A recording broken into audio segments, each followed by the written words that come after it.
The following program may contain coarse language, violence, nudity, mature subject matter, or scenes which may not be suitable for all viewers. Viewer discretion is advised. All Hit Radio.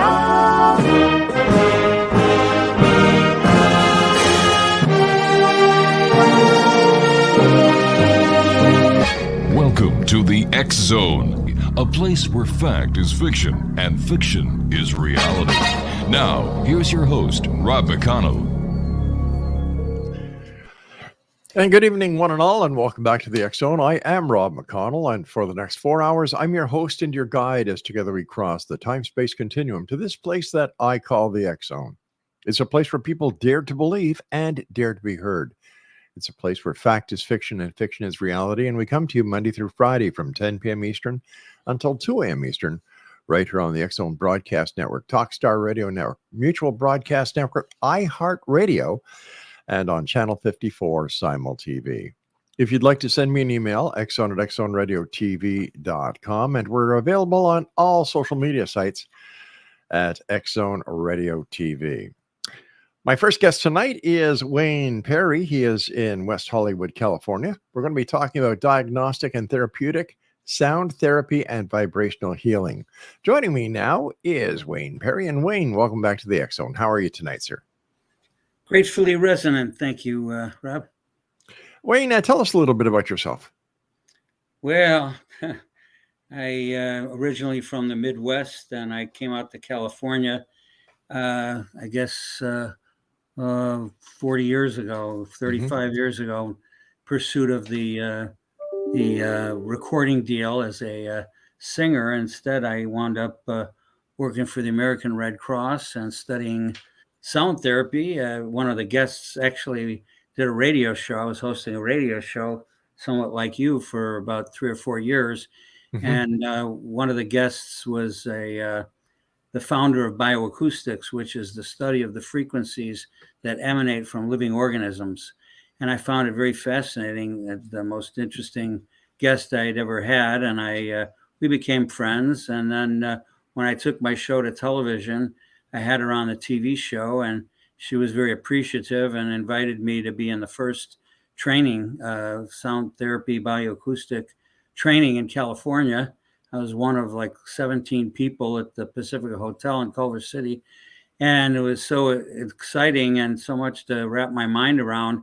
I actually went to Phoenix, Arizona about 2 months later and did the training again. There was so much to learn, like the frequencies of the periodic table and how every person, every individual has their own unique frequency. No two people are alike. And so I just studied, and I gave up all the things I was doing. I gave up my band and the other 4 radio shows I was doing at the time, and put all my attention into the methodology of sound therapy and vibrational healing. How would you best describe sound therapy and vibrational healing? Well, I guess I'd have to back up and say that, we're all vibrational beings living in a vibrational universe. And this has been validated by physics. The new physics shows us that there's no such thing as solid matter. Everything is vibrating and has its own frequency. In fact, the fundamental principle that we operate on is the form and density of all matter is determined by its frequency. Everything has a frequency. And so that fascinated me. And I learned diagnostic sound analysis, how to determine the frequency of a human being using I guess you could call it a orchestral tuner that's used to tune orchestral instruments, cellos, violins, oboes, various different instruments. And I use it in kind of an unconditional way. I plug a vocal microphone into it, and it can measure the frequencies in the voice, the octaves, the pitch, the various up and down scale of notes in the conversation if someone's talking. And I record it with colored pens on a chart. And once I have enough information from an individual, I can tell them the state of their health, where they're strong, where they're weak. It's very accurate. And it's been actually, that's the only part of the bioacoustic training that I use, because I kind of developed my own practice over 30 years ago. And my book, Sound Medicine, was published around 2007. And that's kind of my Bible. It's very popular on Amazon and, around the country for Mhm. people that are interested in what you're inquiring about, sound therapy and vibrational healing. What I might say that puts it apart from other genres, holistic, alternative healing modalities, is that I focus completely on the human voice. A lot of people doing sound work are using tuning forks and crystal bowls and gongs and didgeridoos, and I used to have some of those people on my show. I would interview them, Mhm. but I found that through scientific research that was done over 30 years ago, where they cloistered a number of people and they introduced every conceivable kind of sound, and as a criterion of judgment on how it affected the bodies, they used blood pressure fluctuations, oxygen saturation, and an electroencephalogram to monitor brainwave patterns. And using those three criteria, they determined that the most powerful healing instrument that had the most profound effect on the body were the overtones and harmonics within the human voice. So that's what I kind of specialize in, is how to use the human voice as a healing instrument, because it's far more powerful than any external tool, perhaps because it's the only instrument that's connected directly to spirit and source in our bodies. Everything else is external and is like using a middleman. And so that's why I like focusing on the voice. I never expected to become a sound therapist using the voice for something other than singing, but I found it to be very effective to understand the voice. And I do workshops every week now. I mean, I was traveling around the world until the pandemic, Mhm. setting up healing centers in the Great Britain, Italy, and particularly of late in Taiwan, where I would do workshops in Hong Kong and Shanghai and Taiwan. And people there are very lovely, very open-hearted, open-minded people. And but then, they booked me actually to the rest of my life every spring to do workshops there forever.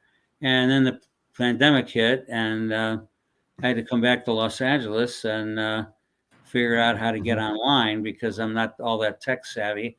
But I connected with Zoom, and now I do my workshops every week, every Saturday afternoon. So, And so what can people learn in your workshops?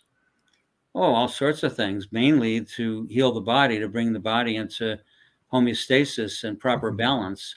I mean, like, for instance, some of the things that I teach are like this Saturday, we're doing chakra chanting and toning to balance the chakras, which are the energy centers or vortexes within the body that are based more in Eastern thought and Ayurvedic medicine.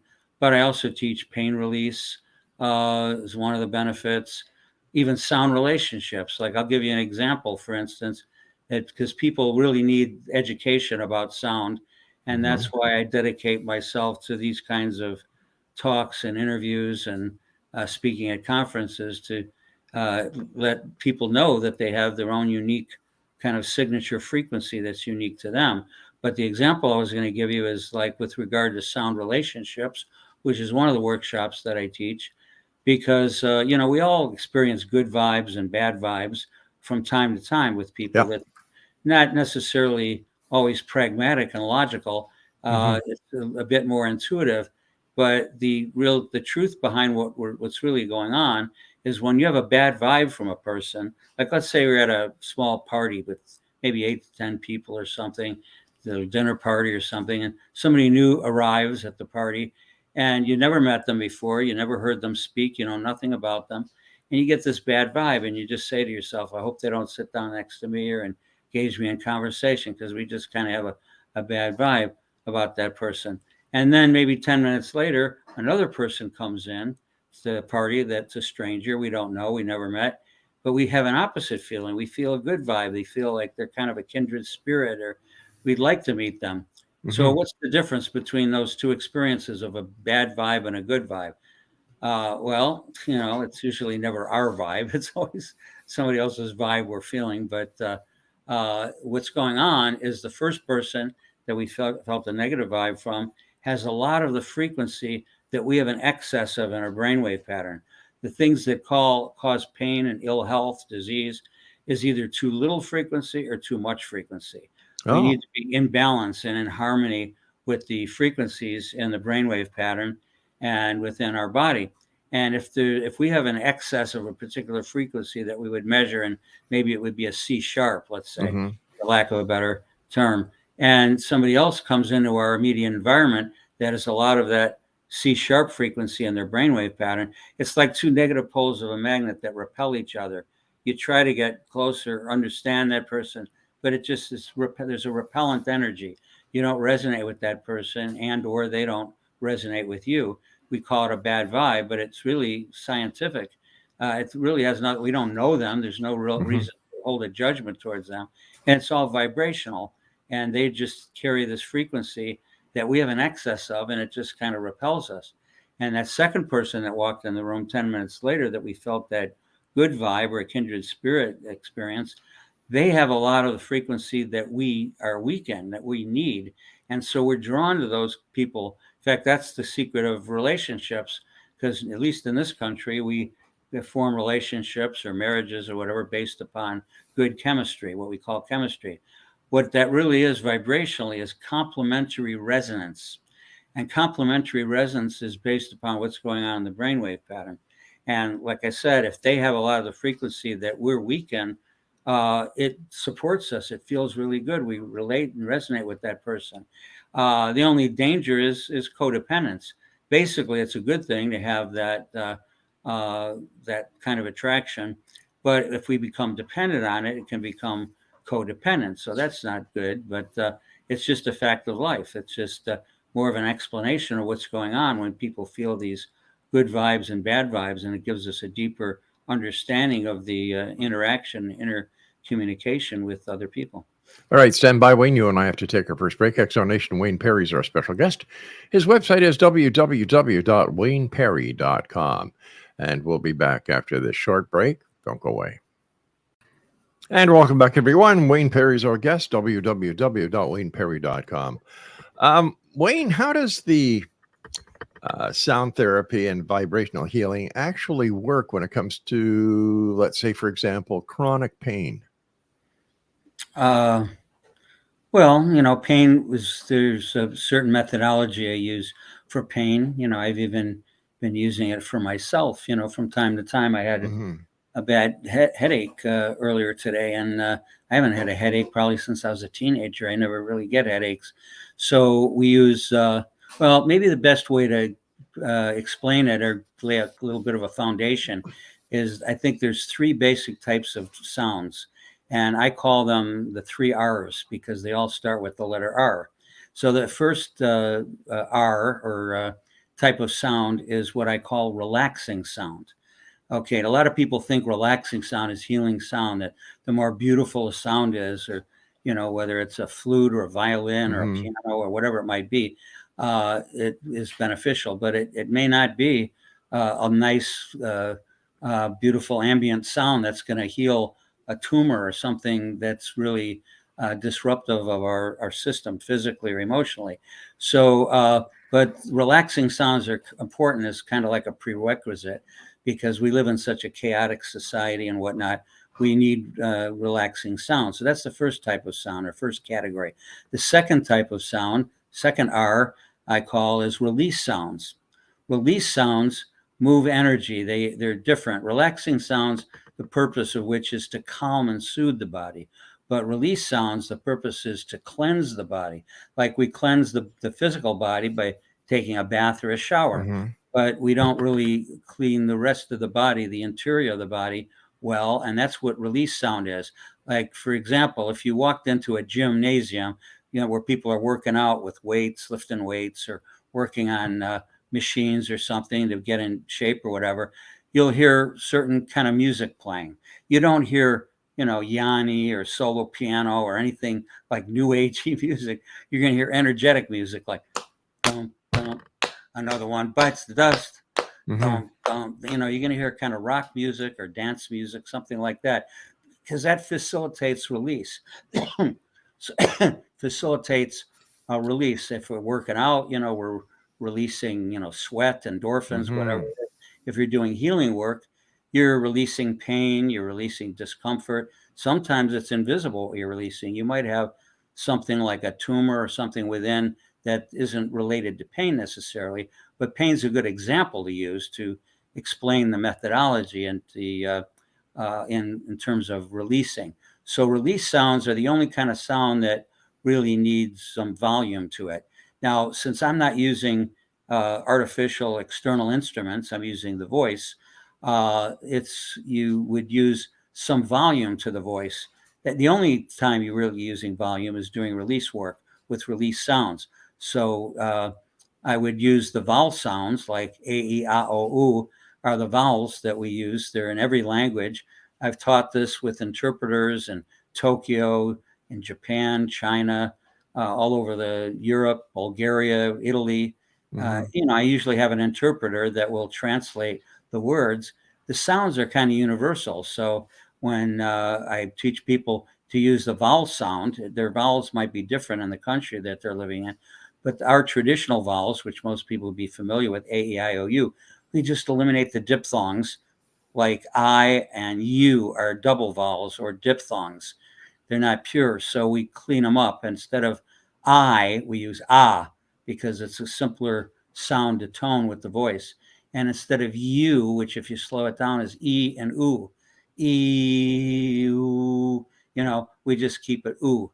Mhm. And so those are what I call the sacred vowels or the toning vowels, A, E, A, O, U. And so when you put some volume into it, you can help to facilitate the release of blocked energy in the body with release sounds.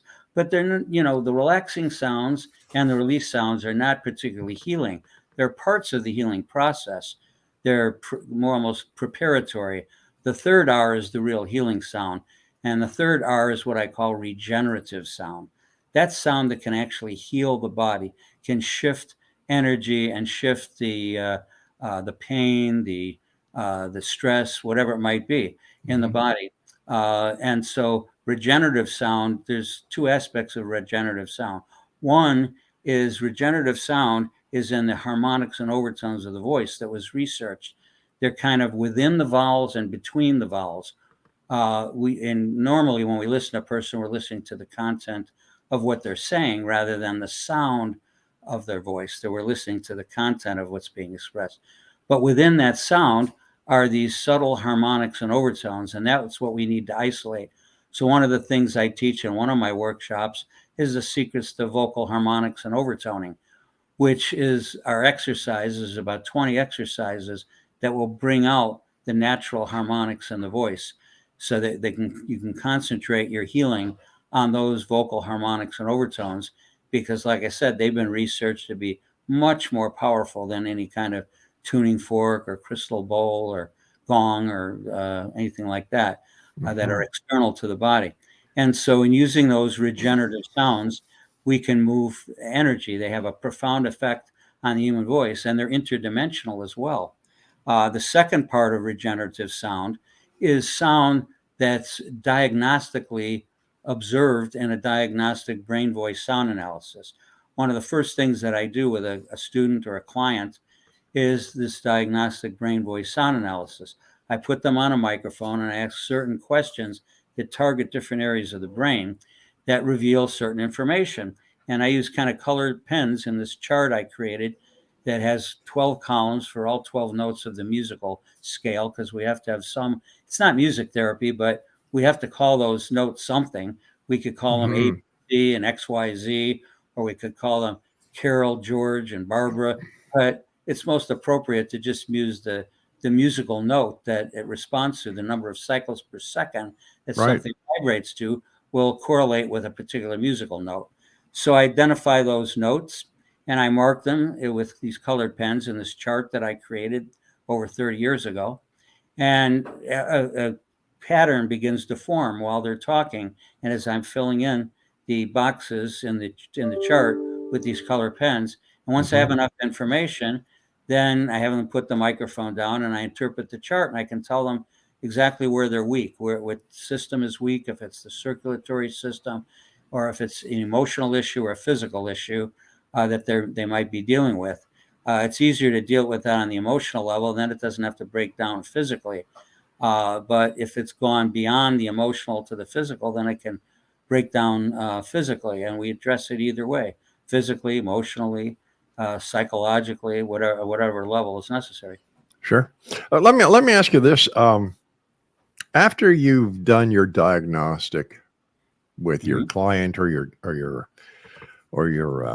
student, and Mhm. you come up with an analysis, has this analysis ever been collaborated with medical analysis at the same time to see if, in fact, both diagnoses are the same or if there's a difference in the diagnosis? What kind of medical diagnosis are you talking about? Let's talk about Western medicine. All right. Well, I'm not a Western doctor, so I understand that. I understand that. This is what I'm getting at.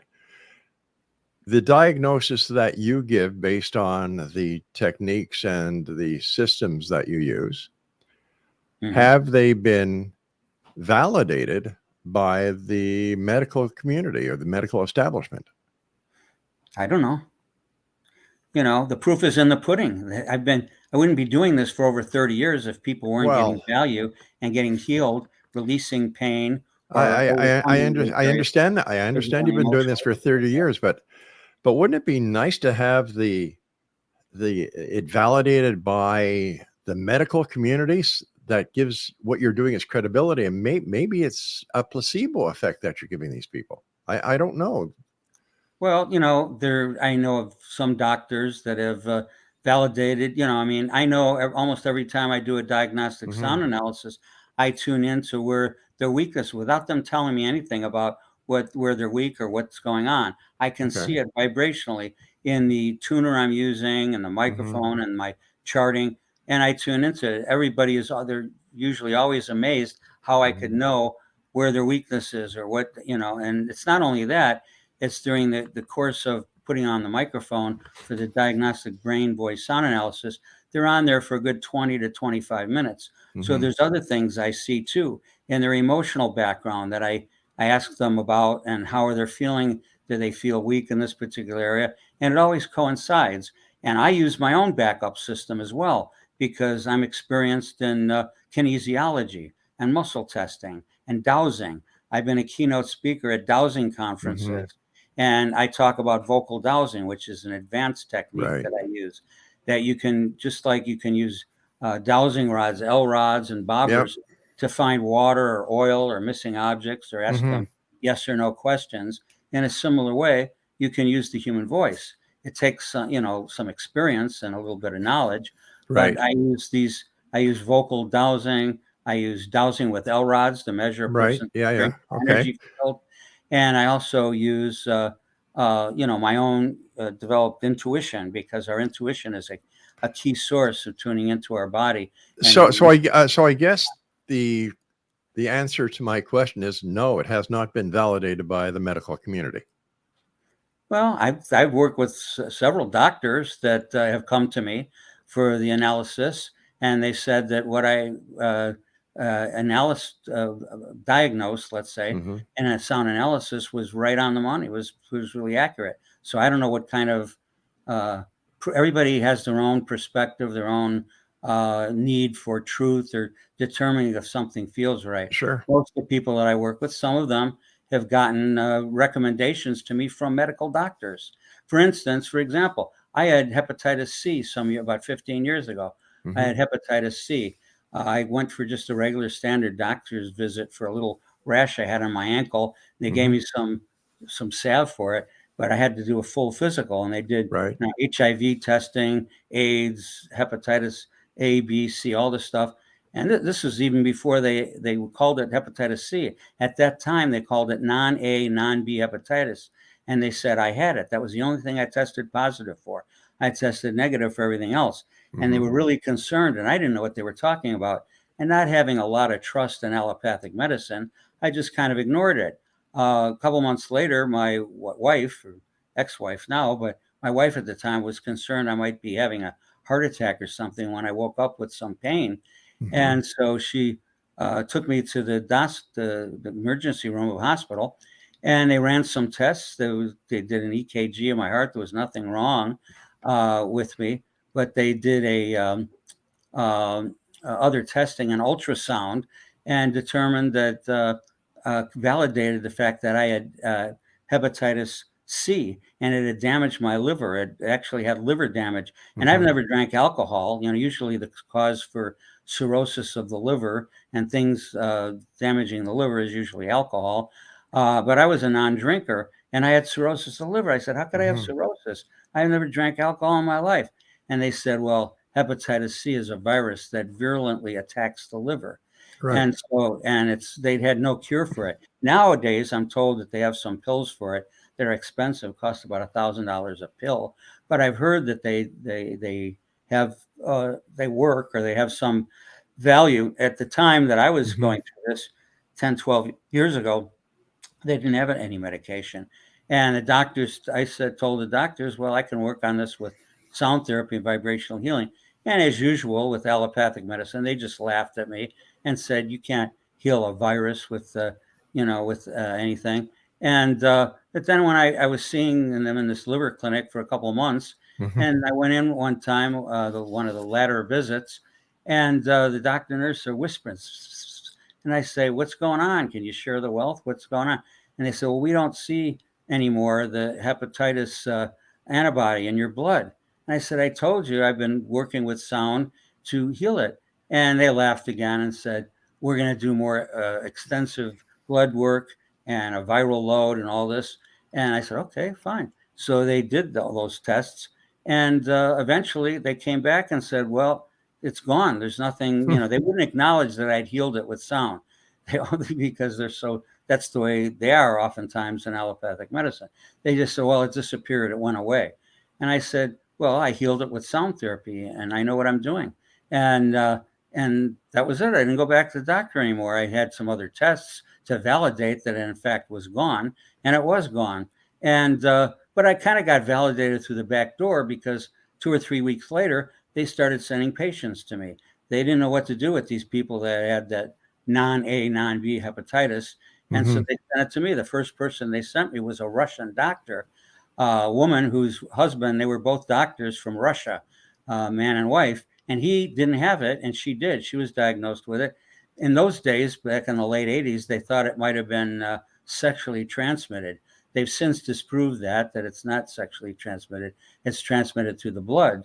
Because usually one of the first things they ask you is, have you had blood transfusion or tattoos? Because those are some of the ways you can get it. At the time, I never had either. I've never had a tattoo or a blood transfusion at the time. So I told them no, and they didn't know what to do. They did their standard tests and stuff, but they didn't have any real therapeutics. So I worked with what I know, with sound therapy and doing release work. And all right. Okay. I have to take a break here. Please stand by. We'll be back in a couple of minutes. X Zone Nation, our guest this hour is Wayne Perry. His website is wayneperry.com. This is the X Zone. I'm Rob McConnell. We'll be back on the other side of this break. Don't go away. And we're back. And the X Zone is sponsored by Beautiful Mind Coffee. Visit their website at www.beautifulmindcoffee.ca. Wayne Perry's our guest. His website is wayneperry.com. What kind of cures have you been able to initiate using your sound therapy and vibrational healing methods? None. It's not about curing at all. What's it about then? I never had the idea of having a shingle on my door that I'm some kind of cure healer, that I'm going to make their karma go away. Everybody has their own karma to go through, struggles, and some of minor aches and pains, some are serious illnesses. And I deal with any and all of them, but I'm about empowering the people to heal themselves. All healing really comes down to self-healing. When you understand universal healing principles and how things work, you can use proper diet. Food is a big healer, and sound are, I think, the biggest healing modalities is good, healthy food and understanding sound and vibration. And so I try to educate people to do some research, and it's all there, and they can use, and then I teach the techniques. That's what I teach every week, every Saturday afternoon in my workshops. I do a Okay, 3-hour workshop. where I was a little mixed up is you were telling us about your liver condition. You were able to, cure it I was able with to your. heal myself. I Well, didn't use the what's the word difference? cure. What's the difference between the word cure and heal? Well, I'm not a linguist to expert on definitions. All I know is curing is making something go away. You So you know, didn't make your healing liver. is You about didn't. supporting. So you Is did. about. So you did not make your liver condition go away. Well, yeah, I did. I mean, I'm just saying that we don't call it curing. We call it healing, because healing is something that comes about that you can teach a person, like I said, healing principles and Okay. various things that they can learn and apply to the body on a physical level, on an emotional level, on a mental level, to get better. They All may right. not be 100%. Everybody has, like I said before, their own karma, Yeah. and they might be able to heal some things, other things that maybe not, might not be in their karma to heal. I just work with the principles of what I call the Trinity, which is you could even call it the Holy Trinity if you wanted to, of sound, light, and love. To me, that's the real Trinity. That's what the soul consists of, and that's what's in our bodies. And Oh, if we learn okay. how to activate that, Okay. Okay. Okay. I hear you.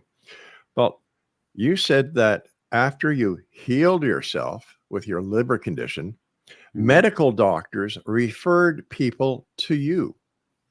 Were those yes, people healed? people heal themselves. Yes, Yeah. with my principles and practices. So they were healed.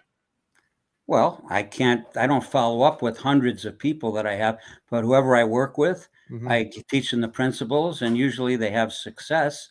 And if I don't see them for many years, I mean, who knows? They might have gotten some other illness, or who knows what's happens to them. All I know is that people are very satisfied. You can look at the hundreds of testimonials on my website of Yeah. Well, people who have done my workshops over the last 30 yeah. years. But to each his own. I'm having a problem understanding why it sounds very evasive because you're calling it healing instead of curing because of the linguistics. You're saying that people are being sent to you in order for you to teach them the modalities that you teach in order that they can heal themselves. But you really don't know if they are healed or not because you don't do follow-ups. I didn't say I didn't do follow-ups. I said I can't follow up with Oh, thousands of people that I've worked with through my recordings, through my private sessions, via phone workshops. I mean, that's yeah, a lot of people. I can't follow up with everybody. The people that I followed up with, sure. they've got dramatic results. I mean, Oh, I okay, could tell you but this. don't you take any responsibility because you're charging these people for your services? What do you mean take responsibility? I take responsibility for what I'm teaching them. If I'm holding a workshop or class, I have to pay the bills, I have to pay the rent. I So yeah, understand I'm that. I charging understand. money, I but it's understand that. very, very inexpensive compared to most I healing understand that. modalities. I understand that. Well, what's your question? You seem like you're skeptical or there's a problem with what I'm I am saying. very skeptical. I'll be With honest with of you. what? What are you skeptical of? Of what you're selling. It sounds like snake oil to me. What sounds like snake oil? I never said anything about snakes or oil. I understand that. And now you're kind of, you're dodging my points here. So What's your point? I think we just better terminate this conversation because you know what? Ah, just give me a sec here, Exum. Okay, what is happening here is that he has been caught. Okay. And when you catch somebody in a situation where they are doing all this mumbo jumbo, he's charging people to heal themselves, which means, in my opinion, he's not taking any responsibility for the outcome. Now, he has no medical training. He said that point blank. So why would people go to him? Why would a doctor, and I really doubt if a doctor ever sent him any clients. Why would a doctor send him or give him referrals if if his techniques have not been validated? He himself says he has no use for allopathic medicine. he gave himself quite a build-up, quite a commercial. And then he thinks I'm skeptical. You're darn right I'm skeptical. I am really skeptical of anybody who does not take responsibility for the actions that they are doing. He's not a doctor. My God, let's say somebody comes to him with a very serious disease because they've heard of his healing practice. Oh, what you did? Yeah, it's healing, right, Craig? Healing. His healing ability. And the time they waste on this, what is it called? Sound therapy and vibrational healing is making their condition worse. The patient isn't getting better. They're getting worse. He doesn't take responsibility for that. Why not? He's taking their money, and sure, you've got to pay your bills. You've got to pay this, that, and the other thing. But he's taking their money in the hopes, and they're giving him the money in the hopes that they will get better. I can't understand how people like this are able to get away with it. I really have no idea. How do you sleep with yourself? Is there no conscience? What do you just do? Just say, okay, this is who I am. I was in a rock and roll band. I've done a number of radio shows, or he had radio shows. He's done TV. I don't know, XR Nation. I think it's snake oil. It's my personal opinion. I wouldn't go to him. Would you? Send me your emails, xzone at xzoneradiotv.com, and I'll be back on the other side of this break as we try to figure out what the hell he was talking about. Welcome back, everyone. Craig and I were chatting over the break, and can you just if this vibrational, what was it called, Craig? Let me get his file out here because I chucked it away. That's how impressed I was with it. The diagnostic and therapeutic sound therapy and vibrational healing. Okay. Then all you need to do is just listen to the radio and sing along. Go to karaoke. There you go. Have a good time. Have a couple of beers, sing karaoke, and you'll cure yourself of whatever ails you. Just let me see something here. This is his most recent bio. Actively presenting my popular sound healing certification workshops nationally for over 30 years and internationally for over 10 years. And since the pandemic began 2 years ago, blah, blah, blah, giving a certification case workshops using a online video conferencing system.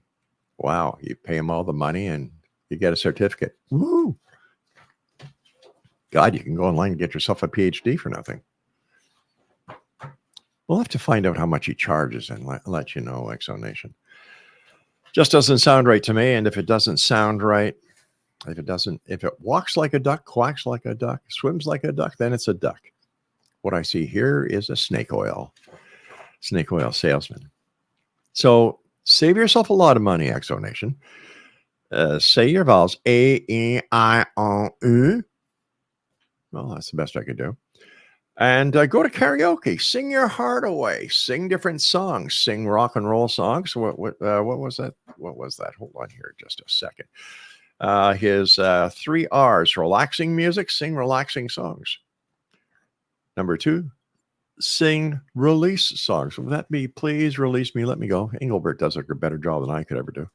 And then regenerative sound. The sounds you would hear in your gymnasium above the panting and the groaning of people who are exercising for the first times in their lives. We've had when you look back over the years of doing the show, well over 4,500 individual guests. We've had some dillies. We really have had some dillies. And I think tonight, for the first time since September, we are going to induct Wayne Perry into the X-Zone, what do we call it? The X-Zone Order of Woo-Woos. So there we go. Wayne, you're finally going to get your name in bright lights here in the X-Zone, as you are now the newest member of the X-Zone Order of Woo-Woos. I'll be back as the X Zone continues with yours truly, Rob McConnell. As next we continue our investigation into the world of the paranormal, the science of parapsychology. And here we're always searching for answers, but demanding the truth. And from our guest this hour, Wayne Perry, I did not get the truth. Don't go away.